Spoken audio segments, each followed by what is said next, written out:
This is Pet Life Radio. Let's talk pets.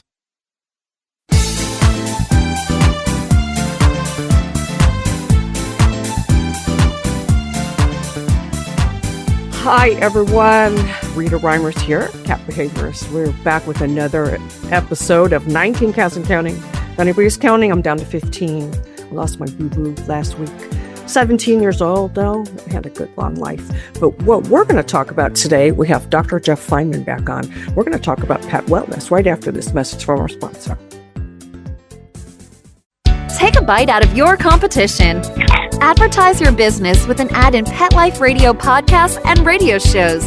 There is no other pet-related media that is as large and reaches more pet parents and pet lovers than Pet Life Radio. With over 7 million monthly listeners, Pet Life Radio podcasts are available on all major podcast platforms. And our live radio stream goes out to over 250 million subscribers on iHeartRadio, Odyssey, TuneIn, and other streaming apps. For more information on how you can advertise on the #1 pet podcast and radio network, visit PetLifeRadio.com/advertise today.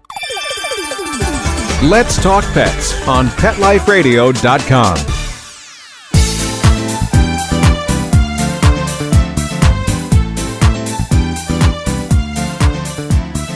And we're back with 19 Cats and Counting. Dr. Jeff Feinman, you're back with us. I think this is your third time. It is. You are a record breaker. I love it. Thank you. you. You have a new book, and I have downloaded it to my Kindle. Do I get to hold it up? Path to Pet Wellness. I love it. Yes, everybody should go out and get this book. Tell me, what prompted you to write this book? What prompted me was a perceived gap between what I learned in vet school, what I continued to learn for a decade. I mean, I was on the path to becoming an internist, endocrinologist, and, focus on the body, the workings of the body. Then I realized by the mid-90s that what I learned was really not really going to give me the answers that I need. And the path was the path that I took to, that everyone can take to see what you can do to help your kitties be their best. It's really what it's all about in my mind, Rita. It's not the name of the disease, not the symptom, not the diagnosis, but is your kitty being the best it can be? It's having a happy life. It's about the whole dog, cat, not just the medical health issue, but also their spirituality and their mental health and all of that. That is true, and that is why I call it a holistic paradigm, holistic framework, but with a W. So whole, versus holistic with an H, which often is using drugs and supplements and whatnot to get rid of symptoms, to soothe symptoms. But we're not looking at just soothing symptoms. We're looking at getting at the root, why those symptoms occurred in the first place. That is so true. A lot of people that come to me for behavioral help, I ask them first, rule out medical conditions, because those can really add to behavior issues or even cause them. They definitely are a trigger and a factor in any behavior, but they don't cause, because the cause is always the same. So the cause for the behavior problem is the same as the cause for the medical problem, and that cause is mitochondrial dysfunction. So what we're really talking about science-wise is called the mitochondrial theory, which is not a theory. In people, we know that mitochondria are the basis for life and health. So what we're talking about is how to make our mitochondria, how to make their mitochondria as happy as possible. I love the holistic approach. So many of my clients are quick. They go to the vet. No, I love my vet, but right away they want to put the cats on Prozac or something like that. I prefer going the holistic route. In my opinion, I don't think Prozac or any of those things are needed unless there's a neurological issue. I think there's other things we need to take into consideration with our pets, which is what I love about your book and your approach. For sure. Yeah, I mean, it's the bigger picture that really is going to give us the answer. It's easy. Medicine, medicine as we know it is what they call reductionistic. Now, I'm a molecular biologist by my original training, and that means that I started looking at the whole, but on a unicellular level. So I used to grow fibroblasts, skin cells in monolayers, layers of cells, and to figure out their individuality based on their receptors, and that's reducing the bigger picture down to a very, very small picture. And I think that we need to take that 40,000 foot view and be more holistic and less reductionistic, which is actually the opposite of holistic, reductionistic and holistic. Definitely. Was it when you were studying molecular biology that made you decide you wanted to turn it towards animals and wellness? Does it just kind of happen organically? Yeah, yep. Nothing ever really made me decide except the fact that I wanted to be a veterinarian since I was 5. And molecular biology came into play even before I became a veterinarian. So I thought back then, because of my chronic disease and my symptoms, I thought I was going to spend my life in lab, working at that molecular level. And then, as I began to live a bigger life and feel better and do better and went through vet school and all that, and that's when I realized that two things come together. It's just really everything is coming together in this day and age. It's true. I love that people are, really wanting to know more than just what to feed their pets, right? They want to know how to make them happy overall. Exactly. I just moments ago answered a question on our Holistic Actions forum. They were talking about making their dog a vegan and the health benefits of it. And I said, does your dog love veggies? Does he love? And it's like, well, there are some dogs you offer a piece of broccoli and a piece of meat and they eat the broccoli.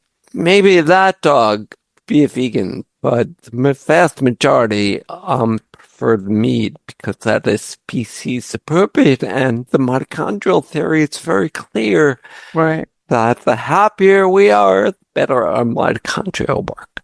Not just that, but I don't think they get adequate protein out of a vegan diet. I know that a cat would die on a vegan diet. Dogs might be able to thrive, but not cats. They have to be supplemented. Right. Definitely. Yeah. And then you're into you have to feed processed food versus fresh food. I had a cat that liked watermelon. I'd hold it up and she'd suck the juice out, but there just as a treat. Love watermelon, love broccoli, that love it. My cats will eat whatever. I mean, we basically have to card the salad when we eat, also steal it out of the salad bowl.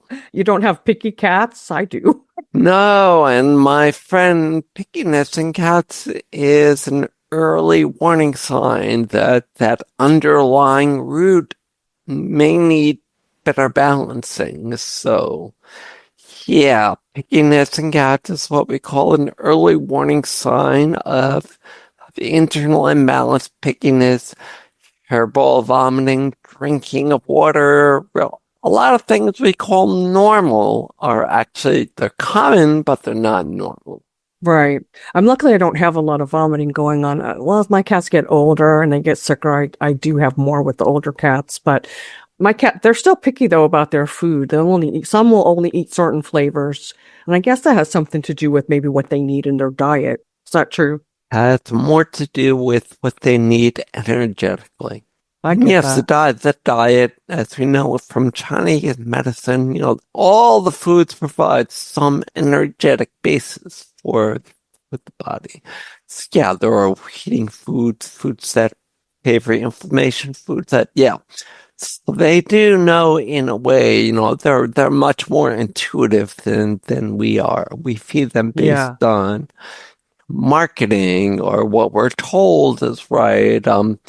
My own brother, who I told about, try food and cats, because I'm sure you know that feeding dry food is really not the best for cats. But the cat had a urinary issue, and the vet put her on prescription dry foods, cystitis. And then the cat started having new symptoms. Yeah. Like peeing outside the box, which he'd never done before. And yeah. So in that case, the very first step is get him off the dry food. Yeah, the dry food, it's just, my cats eat both because they like the crunchies, but that wet food's essential for keeping them hydrated, for one thing, and for avoiding the crystals and the urinary tract blockages. And I focus a lot, we talked a bit about the mitochondrial theory, but I focus a lot on what's called vitamin V. Vitamin V is much higher in fresh food, even canned food, than dry food. Vitamin V is vitality, freshness. I love that. That's important. I know I had a lot of clients that feed just dry. I used to own a pet sitting company for 17 years, and the number of people that feed just dry just really is appalling. It's not good.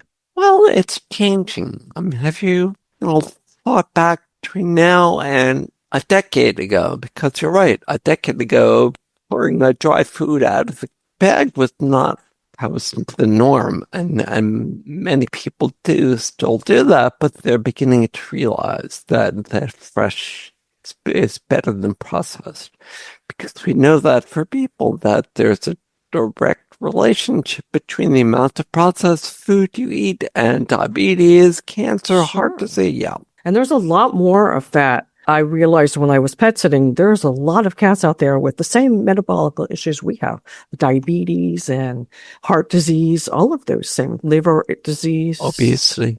It's the food, right? What do you think about the raw diet? Are you a proponent of that? I am, because when we talk about vitamin V, raw food has the highest levels of vitamin V, and it's the most natural diet there is for cat or dog or any animal, really. I mean, I've not ever been out hiking or camping or walking or anything, and it's an animal cooking his food. That's so true. Animals don't cook their food, yes. Look out, baby. My cat's walking back and forth through here. Teddy Bear. She's a girl, but she came to me with the name Teddy, so I changed it to Teddy Bear to make it a little more feminine. But she likes to appear on camera. So those of you watching the video, if you see a tail going by, you're used to seeing that, right? We'll call her Theodora. Oh, I like that. Teddy for short. I like that. I didn't even think about that. Yeah, she came to me. Her owner passed away, who was a friend of my mom. So she came to live with me. I have her brother anyway.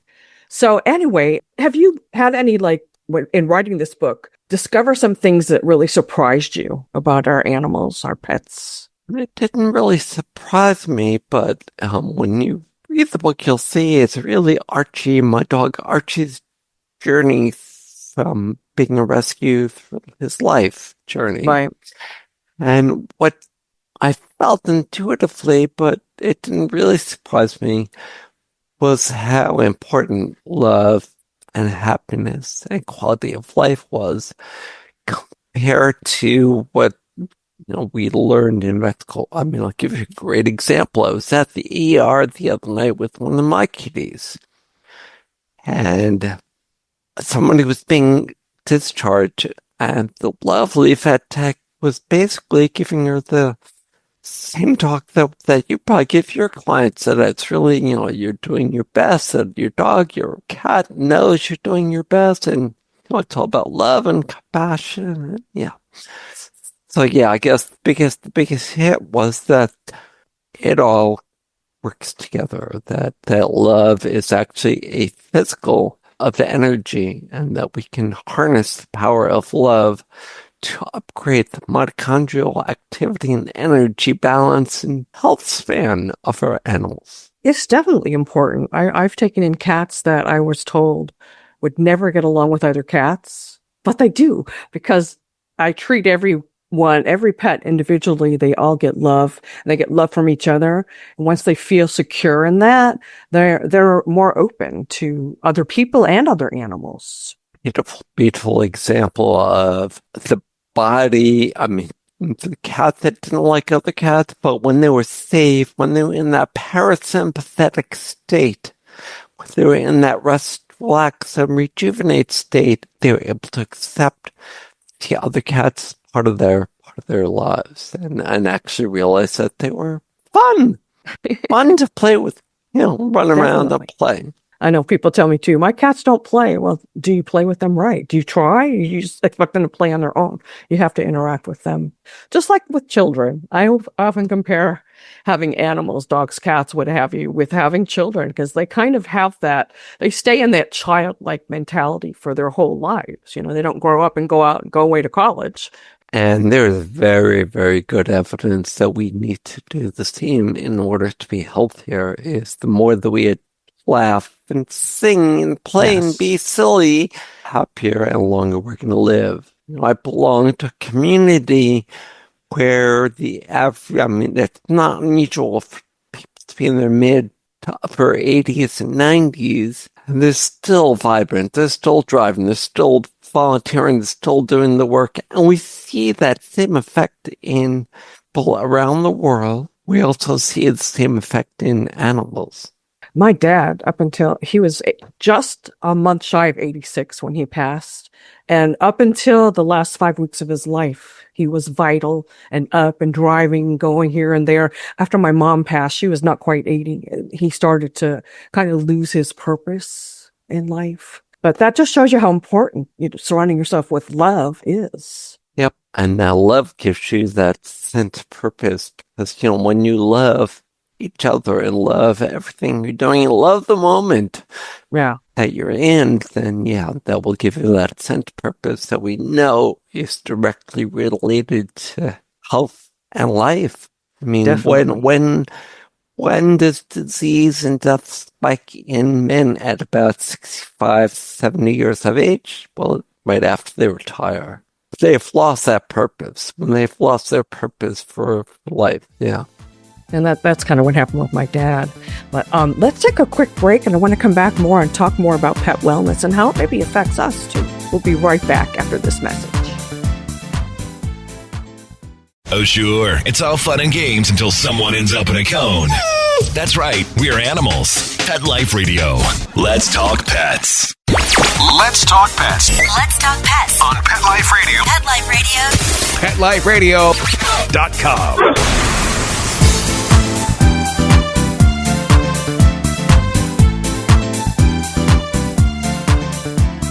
And we're back on 19 Cats and Counting. In case you forgot, I am cat behaviorist Rita Reimers.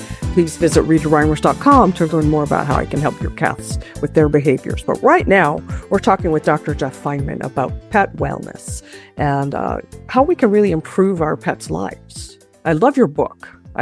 You were telling me you wrote it to be a quick read so somebody could just sit down and read through it without, you don't bog people down with medical jargon that gets confusing. No, all that was taken out. Yeah. Actually, there's a lot of stuff that was taken out by the editors. A lot of the actions, about what you can do specifically or in the supplement when you buy the book. At the end of the preface, and it's a tip for everyone, because apparently people are not doing this, but at the end of the preface, you've got a QR code. A QR code that goes to a page with the parts of the book that were cut out. And a few handouts about things like conscious, compassionate communication, how you can do that with your vet and your animals. A lot of good stuff, including a $1 trial for Holistic Actions, which is that's our online platform that we use to teach the methods in the book. I'm going to have to skip through and get to that QR code. I assume I downloaded the Kindle version. I assume it's in there too.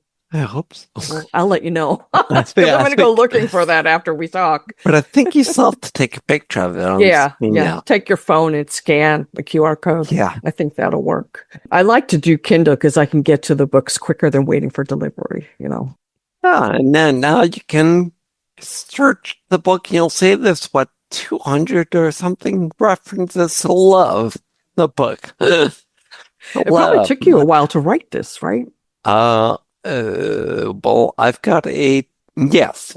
It took made 10 years or more, actually, to write. Yeah, it was first about a decade ago. It was a book, a little book called Do No Harm. Because, my overall thesis is that the greatest love that many of us need to have is for ourselves, for our bodies, for our bodies doing its job. And that working against the body, telling the body, just say no to the body. And the opposite of what we want. We want to be saying, just say yes. And now what do we do? So yeah, I think that took me a long time to write, to try and bring it down to terms that are understandable, because my brain doesn't necessarily translate to the written word, or for me, the spoken word.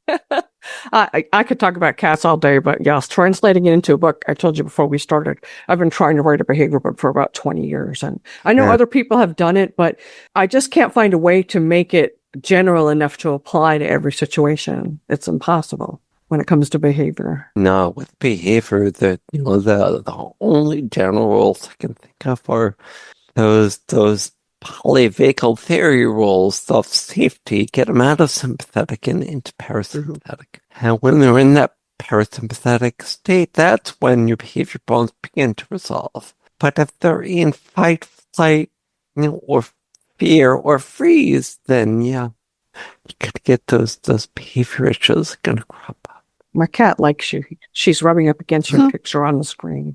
Oh, she doesn't do that a lot. Every now and then I'll find she really likes somebody, or maybe she's watching her hands move. I don't know. And animals are very, very tuned to energy. So, just like when you have a conversation with somebody that was exuding happiness and love and makes you feel better, the animals can sense it as well. I took in a feral. It's so true that you really have to show them love. He has FIV, so they didn't re-release him. And it took about 9 months before I got to see him. But here we are now. He's been here about 3 years, and every night he's the first one to lay on my chest when we go to sleep. He's become such a love bug, and it's because I treat him with the love. I don't expect anything in return. I just want him to feel comfortable and safe. And getting him to that spot with me was a byproduct, a happy one, of making sure he was happy. Right. And that I think is perhaps a central theme to the book, to your book, to how we can care for animals. Is what can we do to make them the happiest? I love that you include some stories in your book, because people love stories. They learn better, I think, from a story. The book is chock full of cases and actual case stories, like gator with anemia, or dogs with cancer, or Lyme nephritis, or yaps. So yes, sure. And unfortunately, a lot of the most serious things come to me and come to HA after they've already tried everything else. Sure. Sometimes it's the most logical thing, the simple thing that you don't think of, like being aware of their diet. People, if you think about when we have a diet deficiency, it definitely affects not just our health, but our mood. And it's the same for our animals, our cats and dogs. If they're not getting proper nutrition, then they're not acting at their best either. Would you say that's true? Absolutely, for sure. So the animals, as far as I've been able to determine, are motivated by the same thing, three things that Elizabeth Gilbert was talking about with eat, pray, and love, but with animals, eat, play, and love.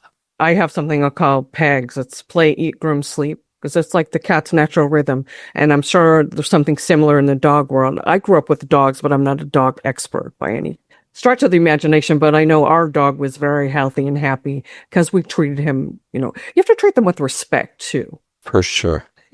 If there's one message you want people to come away with when they read your book or go to your website, what do you think it would be? The one message might be, or would be, to focus on quality of life and happiness versus physical symptoms. Mm-hmm. So the case on the farm this morning was a dog that was having vomiting and other problems and was feeling great in every other way, but the woman was freaking out and about to go to the ER, but the husband said, look, Beam is fine, the dog is feeling great, let's wait and see what happens, and the dog was fine. So yeah, focus on happiness. Best thing for kitty cat is often to play the hunt for treats game.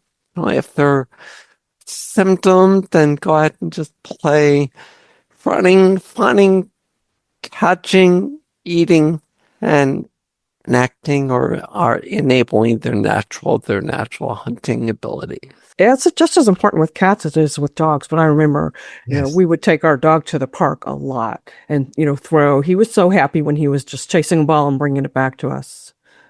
That really made his day. Do you have both dogs and cats, Dr. Jeff? I do. Yep. Do they get along okay? Obviously, they must. They do, yep. And again, why? Because you treat them with love and respect. And because I visualize, and because I realize that, I'm not thinking, oh, dogs and cats, they don't get along. I just visualize that they are the best they can be, and they are the best they can be because I let them be the best they can be. I talk about visualization in my sessions a lot.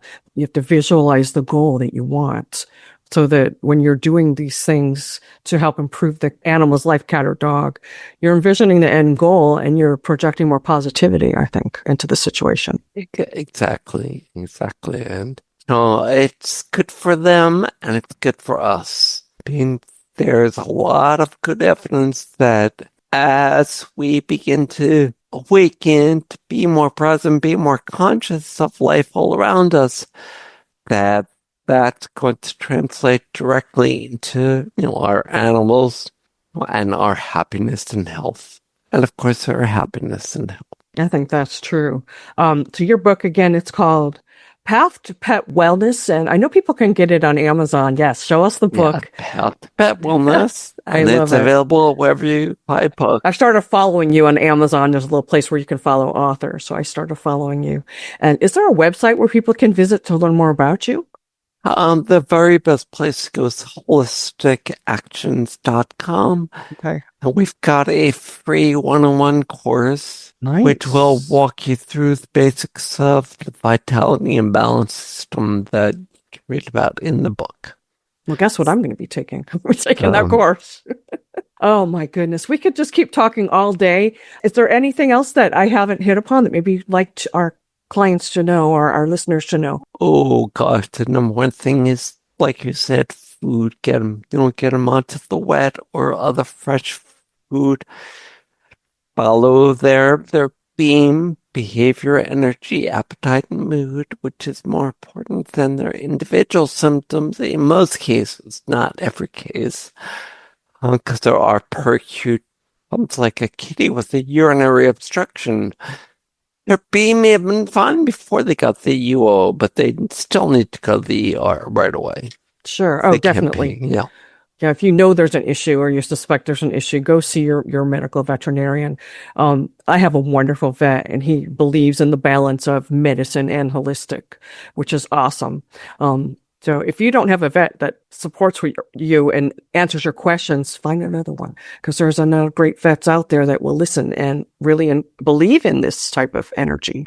All you really need, guys, is a vet that is open-minded. Because if you want all your answers, just come to HA. That's what we exist to work along with the vets. Basically, that they do the exams and the diagnostics and all the real vet stuff, and we do the rest. We can help you do the rest because, the title of the book is, it's the Holistic Vet's Guide to Thriving Pets, but more importantly, empowered pet parents. Yeah.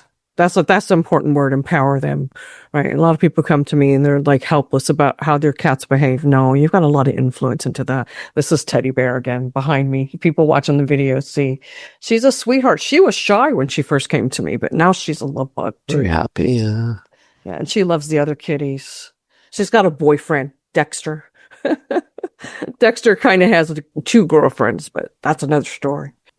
There's a lot of that in my house with 15 cats. So it can be done. Cats can, and dogs and rabbits even, they can all coexist in peace and harmony. You just have to put your own emotions into it and realize your animals have emotions just like you do.